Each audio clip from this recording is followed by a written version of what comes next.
Hello दोस्तों, स्वागत है आप सभी को इस YouTube के ऑनलाइन क्लास में। तो आज हम लोग पढ़ने जाएंगे समास।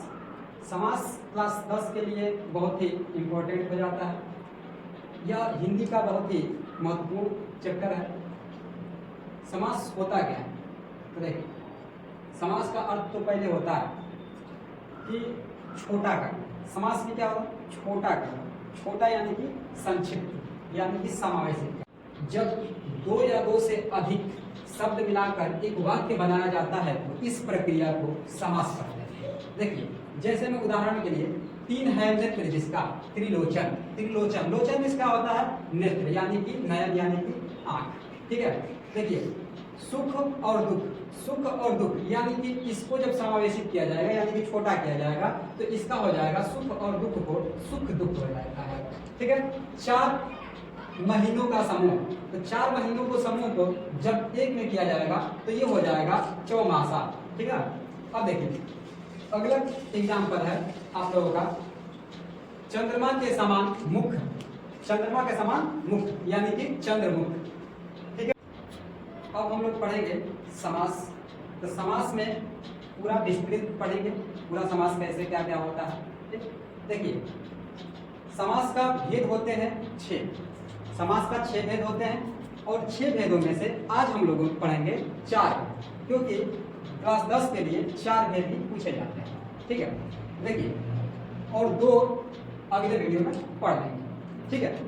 तो देखिए, पहला है इसमें द्विगु समास। द्विगु समास में क्या होता है कि इसमें प्रारंभिक शब्द यानी कि पद संख्यावाचक होते हैं। संख्यावाचक यानी कि जब कोई शब्द बोला जाए और उसके प्रथम वाक्य यानी कि प्रथम पद जब संख्यावाचक होते हैं, संख्यावाचक विशेषण होते हैं तो उसको बोलते हैं द्विगु समास। जैसे कि 4 भुजाओं का संग्रह, तो इसमें 4 भुजाओं का संग्रह जो आ रहा है वो चतुर्भुज, उसको क्या कहेंगे? चतुर्भुज कहेंगे। ठीक है। इसमें कौन सा समास है? द्विगु समास है। ठीक। अब देखिए, 3 राहों का समूह, तो 3 राहों का यानी कि उसको बोल सकते हैं तिराहा, यानी कि 3 राहों के समूह हो गया।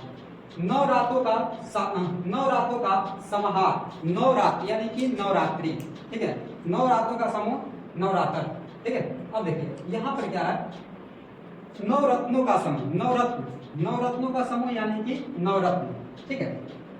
दूसरा पढ़ेंगे कर्मधारय समास। कर्मधारय समास में क्या होता है कि इसमें पूर्व पद विशेषण और द्वितीय पद यानी कि उत्तर पद क्या होते हैं? विशेष होते हैं। विशेषण यानी कि जो विशेषता बताता हो, और विशेष यानी कि जिसकी बताई जाती है। ठीक है। जैसे में उदाहरण के लिए हम लोग लेंगे, महान है जो मुनि। महान है जो मुनि यानी कि यहाँ पर मुनि की महानता बताई जा रही है, इसलिए उसको कहा जाएगा महामुनि। ठीक है। अब यहाँ पर दूसरा देखेंगे, समय जो है सागर के समान। ठीक है। वह समय को विशेषता बताया जा रहा है कि जो समय है वह सागर के समान है। सागर क्या होता है?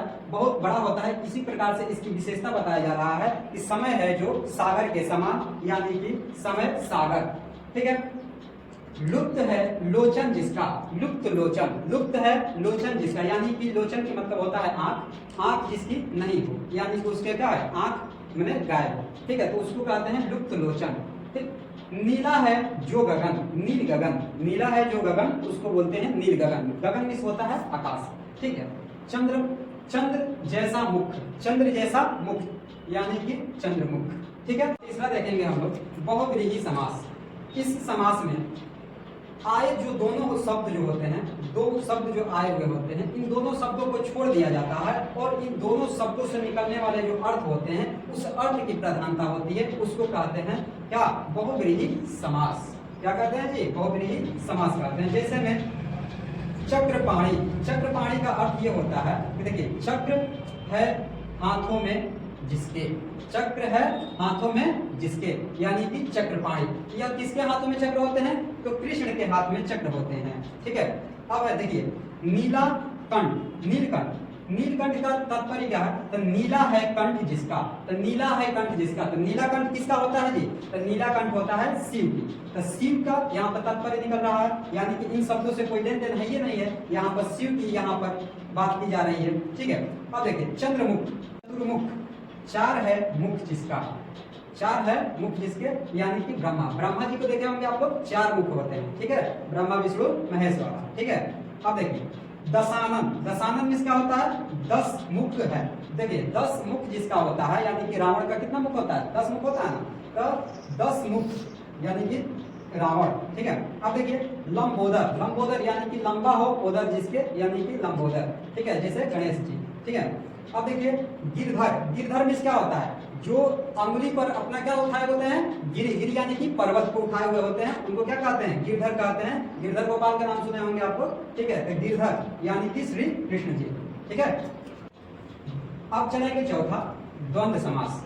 इसमें दोनों पद प्रधान होते हैं, अर्थात इसमें कहा जाता है कि समस्त पद क्या होते हैं, प्रधान होते हैं। जैसे कि आप लोग ले लेंगे जब, जब इनमें क्या होते हैं, ये जो वाक्य लिखे जाते हैं, तो इस वाक्य में प्रयोग होने वाले जो शब्द होते हैं, और, एवं, तथा, व, अथवा, या इत्यादि शब्द जो प्रयोग होते हैं, इनको हटाकर योजक चिन्ह का क्या किया जाता है, प्रयोग किया जाता है। जैसे कि सीता और राम, तो सीता और राम में जब समास बनाया जाता है, तो यह और वाले शब्द हट जाते हैं और योजक चिन्ह का उपयोग हो जाता है, ठीक है। देखिए यह योजक चिन्ह है, ठीक है, यहाँ पर योजक चिन्ह का उपयोग हो जाता है। उसी प्रकार से देखेंगे माता और पिता, तो माता और पिता में और वाला शब्द हट जाता है, तो हो जाता है माता और माता पिता हो जाता है, ठीक है। इसी प्रकार से 2 या 4, तो 2 या 4 में यह शब्द हट जाता है और आ जाता है क्या जी, 2, 4 आ जाता है, ठीक ना।